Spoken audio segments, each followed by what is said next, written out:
മംഗളൂരിൽ boat തകരാറിലായതിനെ തുടർന്ന് കടലിൽ കുടുങ്ങിയവരെ coast guard രക്ഷപ്പെടുത്തി. 6 പേരാണ് കടൽ കുടുങ്ങിപ്പോയത്. വിവരങ്ങളുമായി അതിന്റെ ദൃശ്യമാണ് പ്രേക്ഷകർ കാണുന്ന. വിവരങ്ങളുമായി മനീഷ് മൂർത്തി തത്സമയം ചേരുന്നു. പറയൂ മനീഷ്. Good morning. ഇന്നലെ അർദ്ധരാത്രിയോട് കൂടിയാണ് ഇവരെ രക്ഷപ്പെടുത്തുന്നത്. കാരണം ഇന്നലെ പകൽ സമയങ്ങളിൽ കുടുങ്ങിയതാണ്. 33, അതായത് സുഹൃത്തുക്കൾ മംഗലാപുരത്തുള്ള സൂറത്തുകൾ തീരത്ത് നിന്ന് 33 നോട്ടിക്കൽ മൈൽ അകലെയായിരുന്നു ഈ ബോട്ട് അപകടത്തിൽപ്പെട്ടത്. വലിയ തിരയിൽപ്പെട്ട് അപകടത്തിൽപ്പെട്ടു എന്നുള്ളതാണ് നമുക്ക് മനസ്സിലാക്കാൻ സാധിക്കുന്നത്. ബോട്ട് പൂർണ്ണമായും തകർന്നു. അതായത് അതിനുള്ളിൽ തന്നെ മത്സ്യത്തൊഴിലാളികളെ രക്ഷപ്പെടുത്തിയിരുന്നു. എന്തായാലും ശേഷം ആ ബോട്ട് പൂർണ്ണമായും തകരുകയും ചെയ്തിട്ടുണ്ട്.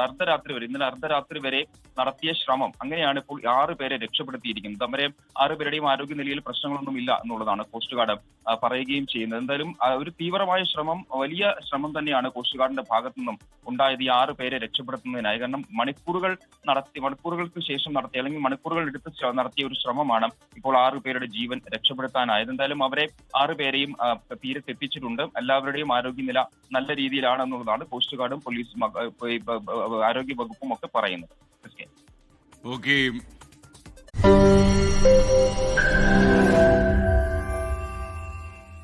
ലോകത്തെവിടെയായാലും ഏത് സമയത്തും 24 വാർത്തകളും ഓഗ്മെന്റഡ് റിയാലിറ്റി പാക്കേജുകളും എക്സ്പ്ലെയിനറുകളും വിശദമായി കാണാൻ ഞങ്ങളുടെ യൂട്യൂബ് ചാനൽ നിങ്ങൾക്ക് സബ്സ്ക്രൈബ് ചെയ്യാം.